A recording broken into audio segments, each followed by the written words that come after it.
Então você vai anotar aqui mais embaixo, porque tem alguns detalhes importantes ainda, tá?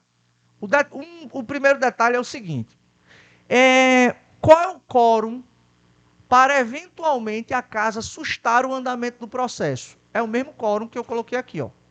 Maioria de votos, certo? Então, qual o quórum, tá? Vamos colocar aqui, ó, a outra cor. Qual o número de votos para sustar o processo? Qual o número de votos para sustar o processo? Aí a Constituição fala a mesma coisa, maioria de votos. Ou seja, pelo menos 257 deputados, pelo menos 41 senadores para determinar a sustação do andamento daquele respectivo processo, tá certo? Então, ó, qual o número de votos para sustar o processo? Maioria de votos do jeito que a gente colocou ali, beleza?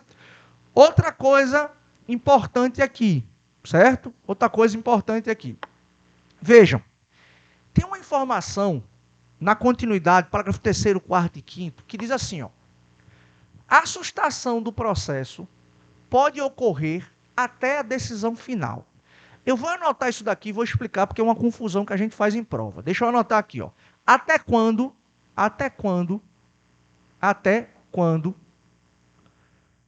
o processo,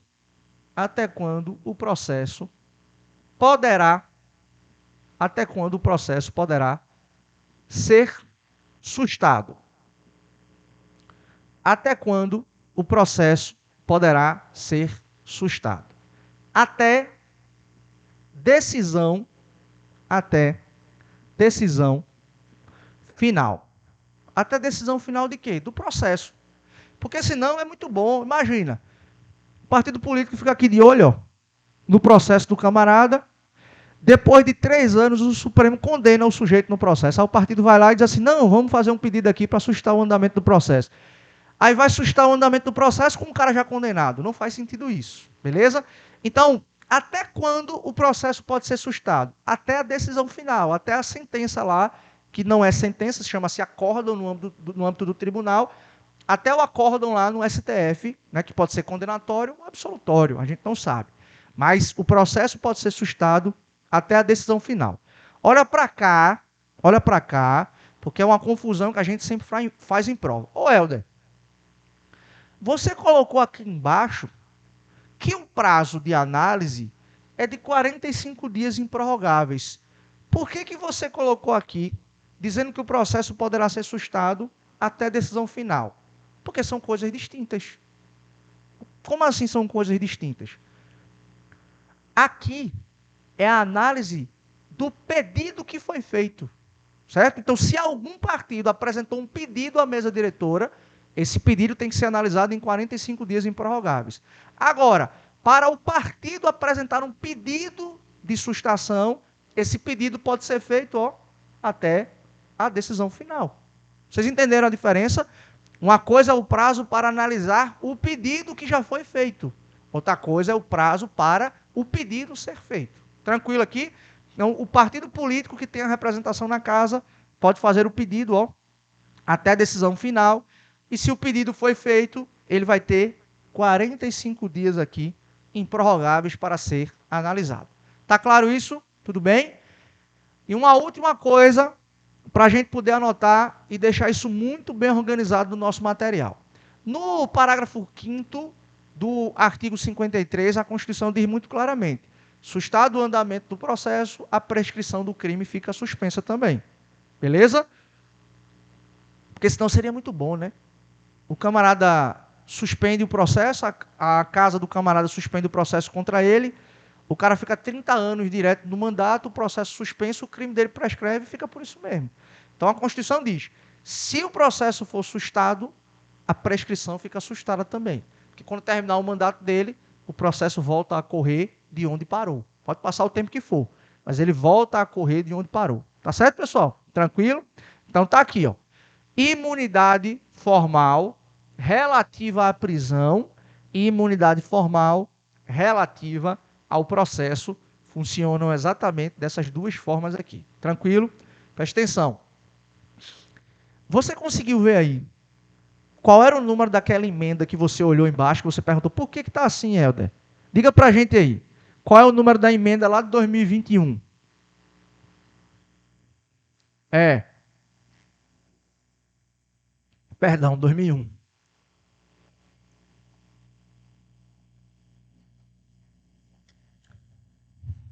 Não, lê o que está de azul. Redação dada pela emenda quanto? Emenda número 35 de 2001. Que mudança foi essa? Preste atenção no que eu vou dizer aqui. Olha como é que funcionava. Para o STF começar um processo contra o parlamentar, ele tinha que pedir autorização. Então, veja, chegava uma denúncia contra um deputado ou um senador, o que é que o STF tinha que fazer? Tinha que pegar a denúncia, mandar para casa e falar assim, olha, chegou uma bronca aqui, posso analisar? Aí o STF pedia autorização à casa para poder analisar a denúncia e decidir se iria ou não começar o processo. Isso era escarnecedor, né? Porque na maioria das vezes em que o STF notificava a casa dizendo que tinha chegado uma denúncia, a casa negava a autorização. Até que depois de muita confusão, de muita briga aqui no país, a emenda constitucional número 35 de 2001 tirou essa previsão. Então, hoje, e cuidado com isso em prova, o STF inicia o processo, não precisa de autorização. O que a casa pode fazer é isso que a gente acabou de estudar aqui. Ela pode sustar o andamento do respectivo processo, mas ela não pode impedir a abertura do processo, certo? O que ela pode fazer é eventualmente sustar, beleza? Outra coisa importante, isso daqui que eu acabei de explicar para vocês se aplica também a deputado estadual, do mesmo jeitinho, por força do que eu falei para vocês. Artigo 27, parágrafo 1º da nossa Constituição. Beleza? Aí a minha pergunta é a seguinte, isso aqui se aplica aos vereadores? Não aplica nada, meu amigo. O vereador pode ser preso preventivamente, pode ser preso preventivamente, pode ser preso em flagrante cometendo um crime afiançável, ele pode ser preso em qualquer circunstância aqui. E não tem esse negócio da casa eventualmente sustar o andamento de processo também, não. Se o parlamentar está preso, se o vereador foi processado, não importa, o camarada vai ficar com o processo lá dele rolando e o juiz pode, inclusive, condená-lo e mandar prendê-lo antes de o tribunal analisar o recurso dele. Tem boquinha não, tá? O vereador, nesse quesito aqui, é igualzinho a mim e a você, tá certo? Nesse quesito ele é. Pois não. A mesa diretora é o órgão mais importante da casa. É a responsável pelo trabalho administrativo. Então, quando a gente vê aí, né, o Pacheco, o Lira, eles são os presidentes da casa e eles são basicamente o quê? Os líderes da mesa diretora. Tem outros integrantes, né? Tem vice-presidente, tem secretário, tem não sei o quê, mas a mesa diretora é responsável pelo trabalho administrativo da casa, tá certo? Então, esse pedido aqui é feito exatamente ao Lira e ao Pacheco. Aqui em Pernambuco, por exemplo, Álvaro Porto, que é o presidente da Assembleia,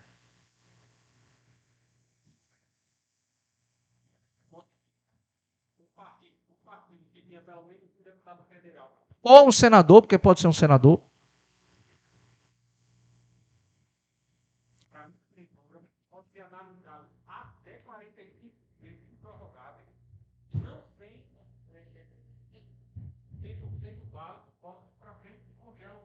Isso.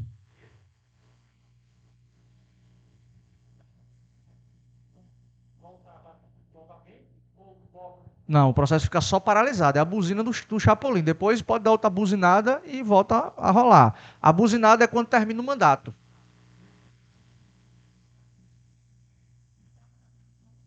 Até o final do processo. Exatamente. Fico feliz, viu? Porque é a primeira vez que eu explico dessa forma. Bárbara já viu essa aula e eu não explico dessa forma aqui. A primeira vez que eu explico dessa forma e que bom que você conseguiu compreender. Fico muito feliz. Entenderam, né? Beleza? Pergunta importante. Você me deu uma ideia para eu melhorar aqui. A pergunta importante. E se passar 45 dias, a casa não analisar o pedido, o que é que acontece? Hein? Nada do que vocês estão respondendo aí. O que acontece é o seguinte, tem um efeito interessante, O regimento interno, tanto da Câmara quanto do Senado, determina o seguinte, que se esse prazo não for cumprido, haverá o chamado trancamento de pauta. Precisa anotar isso não, viu? É só por curiosidade. O regimento diz que haverá trancamento de pauta. O que significa isso? É que outras matérias só poderão ser votadas se isso aqui for votado.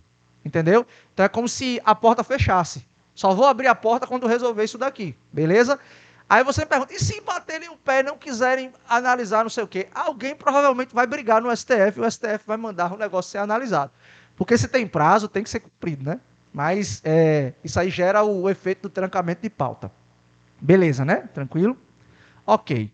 Então, uma última coisa aqui, só para a gente analisar, tá? Só para a gente discutir isso brevemente. Eu não precisa nem vocês saberem detalhes, vocês precisam saber da tese.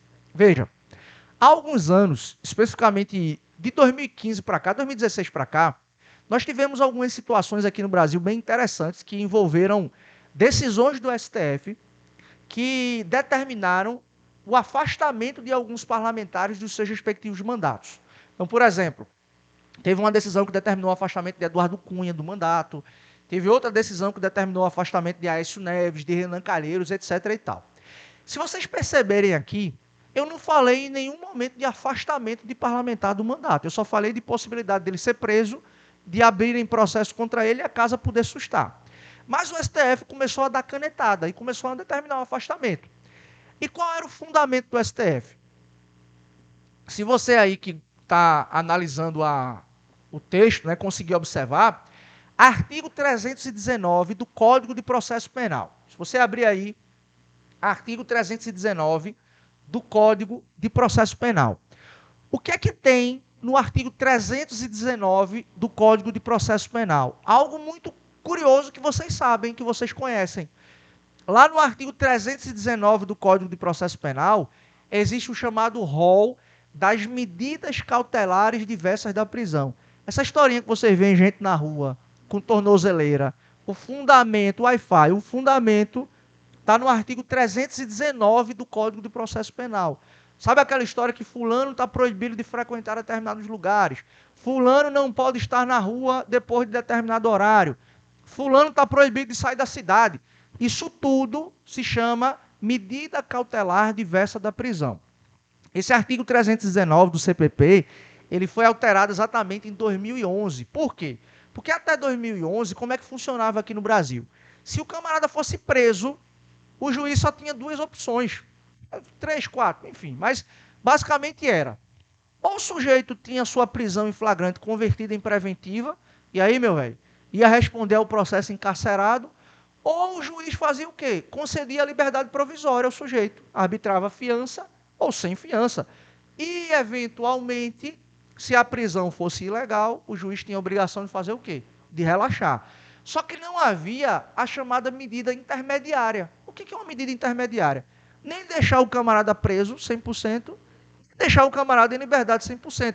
Você concede a ele uma espécie de liberdade vigiada. Por isso que esse artigo 319 do Código de Processo Penal, ele foi importante de 2011 para cá, ele se tornou importante porque a gente encontrou uma espécie de medida intermediária. Bárbara, você consegue ler aí o inciso 6 do 319, por favor?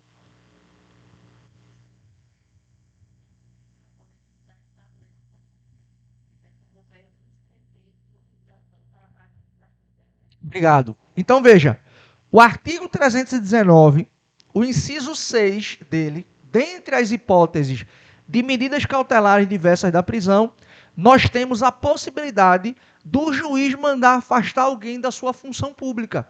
Então, imagina, tem um auditor fiscal lá da Receita que trabalha na alfândega. Aí o camarada está cobrando propina para poder deixar os produtos entrarem aqui no Brasil sem recolher o devido imposto. O juiz pode olhar assim, não vou mandar prender ele não. Nem vou deixar ele 100% livre. Eu vou fazer o seguinte, eu vou afastá-lo da função até o processo dele terminar. Então isso é uma medida que o juiz pode fazer. Aí o que o STF começou a se utilizar? O STF começou a determinar o afastamento de parlamentares da sua função com base no artigo 319 do Código de Processo Civil, especificamente o inciso 6. O STF começou a aplicar medidas cautelares diversas da prisão aos respectivos parlamentares. Isso gerou uma celeuma, viu? Isso gerou uma celeuma. Qual foi a celeuma? Porque o STF mandou afastar uns camaradas de mandato, e quando chegou no Senado, o Senado disse, gente, vocês vão ficar mandando afastar a turma aqui da função e a gente vai ficar de braço cruzado e ninguém vai fazer nada não, é?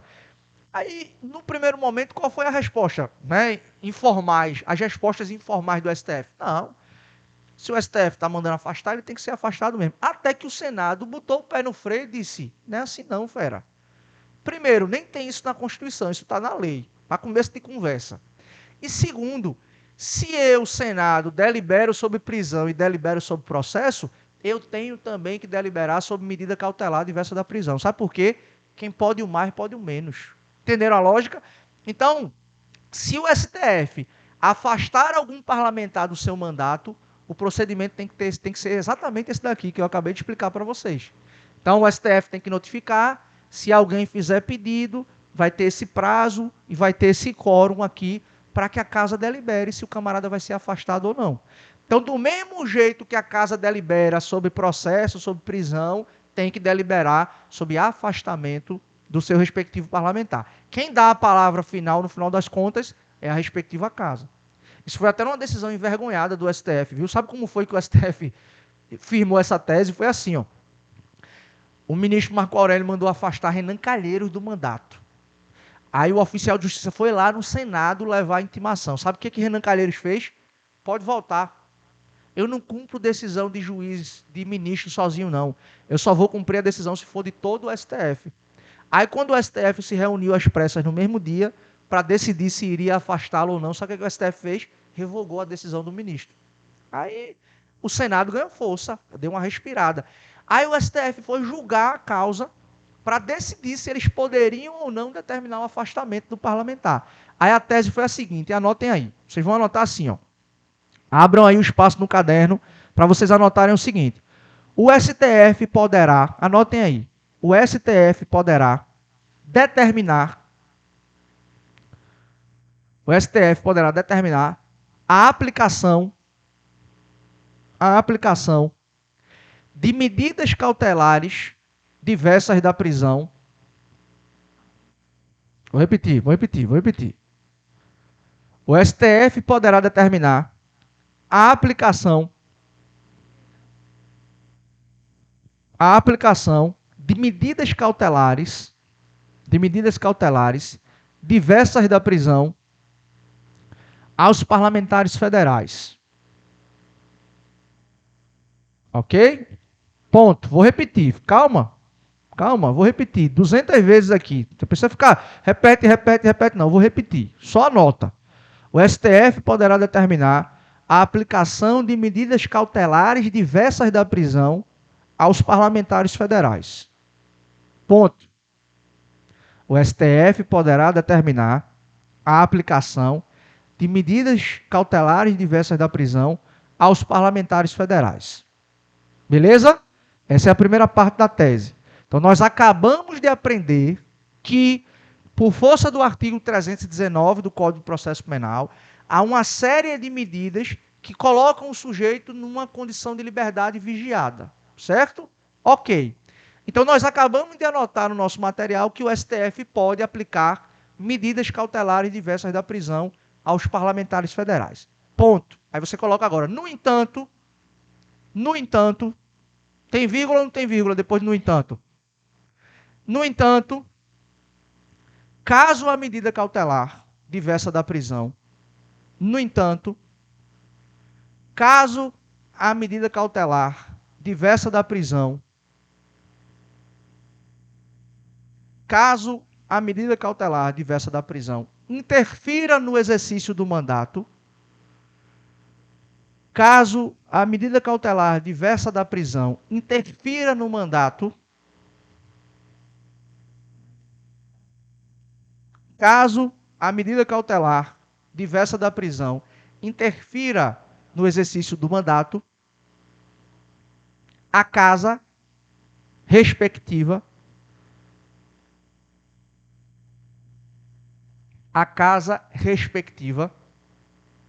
dará a última palavra. A casa respectiva dará a última palavra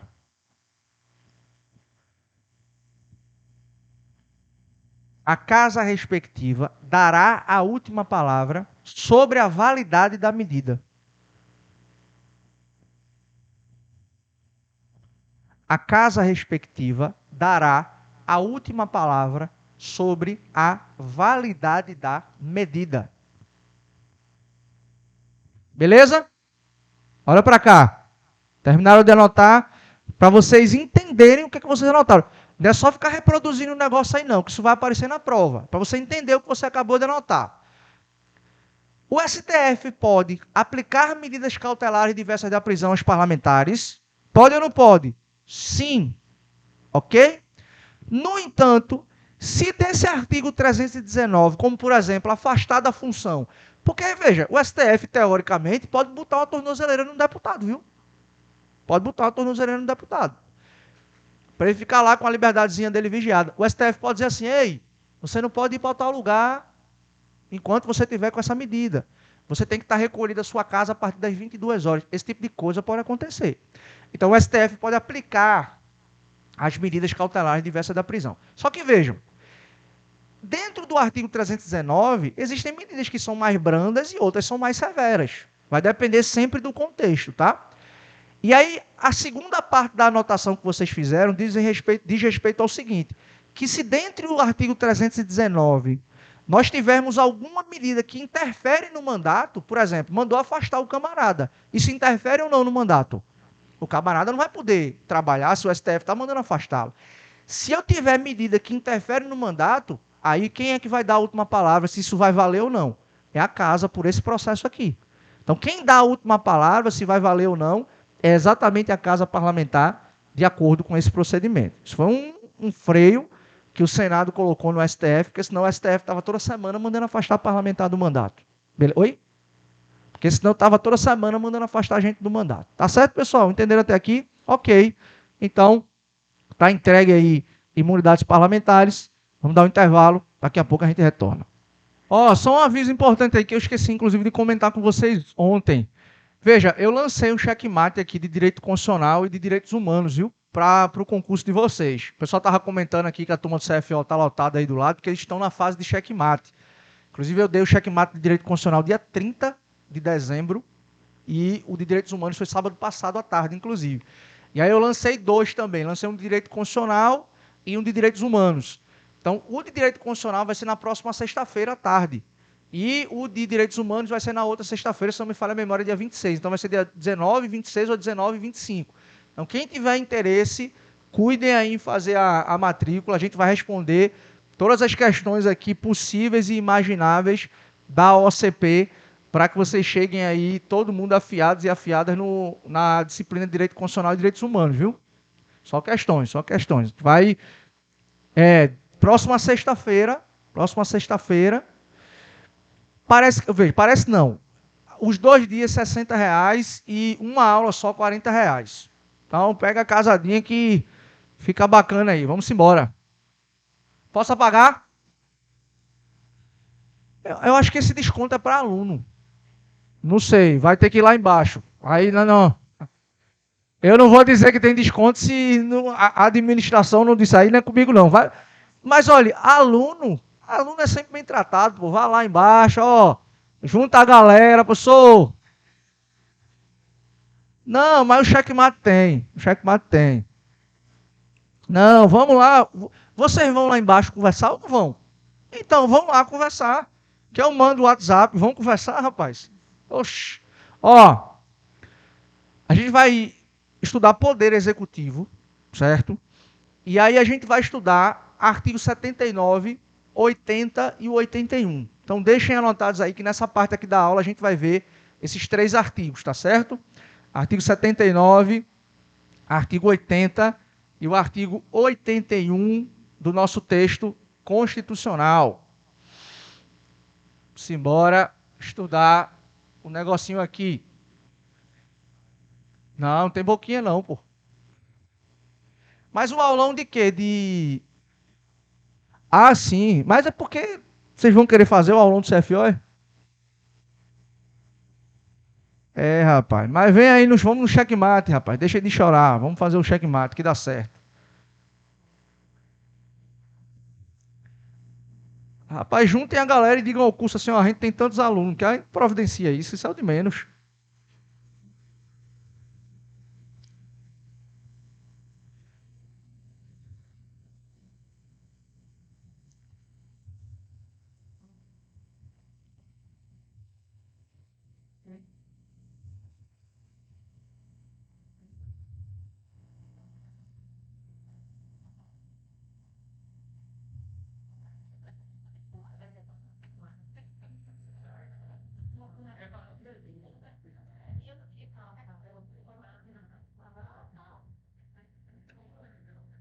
Já abriram a Constituição aí, artigo 79, 80 e 81, né? Peraí nada, rapaz, cadê? Vamos lá. Pessoal, é o seguinte, a gente vai começar a trabalhar aqui o tema Poder Executivo, que na minha concepção é um dos assuntos mais simples e mais tranquilos. Se você fizer a leitura do texto constitucional, você consegue entender exatamente o que o texto está tratando ali. Não tem mistério, tá? O texto fala, por exemplo, sobre o Poder Executivo, dizendo que é o presidente, que é o seu chefe, que é auxiliado pelos ministros de Estado, que tem que ter ali pelo menos 21 anos de idade. Enfim, o texto realmente é muito claro. O que eu vou trabalhar hoje e na primeira parte da nossa próxima aula são 2 ou 3 assuntos que são os mais importantes dentro do Poder Executivo, passíveis de serem cobrados em prova e que a gente precisa trabalhar isso daqui, certo? Vamos lá, vou começar fazendo uma pergunta aqui a vocês para a gente poder começar a fazer as nossas anotações. Imaginem a seguinte situação hipotética. O presidente da República morre hoje. Quem é que vai assumir o governo? O vice-presidente, né? Por quê? Porque o vice-presidente é quem vai substituir e quem vai suceder naturalmente o titular. Isso é a mesma lógica que vale, que pode ser aplicada para quem? Para governador do estado, para prefeito. O vice é aquele que vai suceder ou aquele que vai substituir naturalmente o titular do mandato. Lembrando o seguinte, que diferentemente do que acontecia antes de 88, vê que curiosidade, até a Constituição de 88, as eleições para presidente e vice, e para governador e para vice, eram feitas separadamente. Você escolhia um presidente, escolhia um vice-presidente.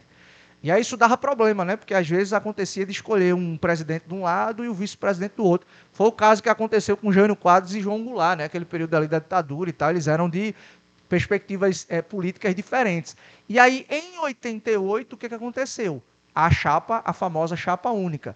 Então, a eleição do presidente importa na eleição do seu vice. Então, não tem eleição avulsa, não tem eleição diferente, tá?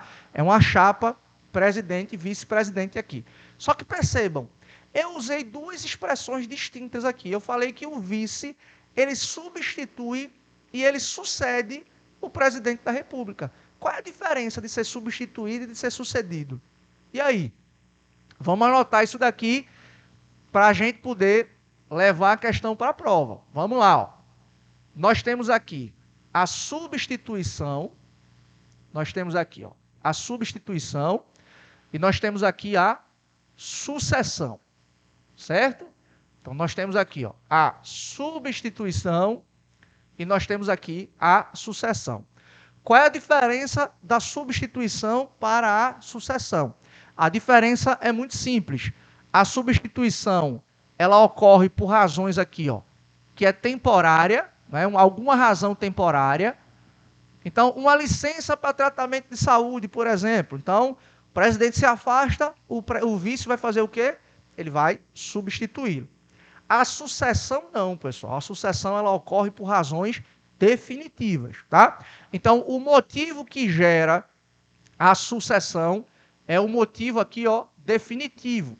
É uma razão definitiva. Então, por exemplo, a morte do presidente, a sua renúncia, né, a sua condenação por crime de responsabilidade. Então, a substituição ela ocorre por razões temporárias e a sucessão ela ocorre por razões definitivas. Então, vamos só preencher para isso ficar mais claro. Então, a gente tem aqui, ó, licença, né, para tratamento de saúde, né? Então, a gente tem aqui, eventualmente, viagem para fora do país, porque se o presidente viajou, alguém tem que tomar conta desse negócio aqui, tá certo? Motivo de doença, por exemplo, então o camarada precisa se afastar para o tratamento da saúde. Agora, A sucessão não, ela ocorre por razões definitivas. Então, por exemplo, a morte, né, impeachment,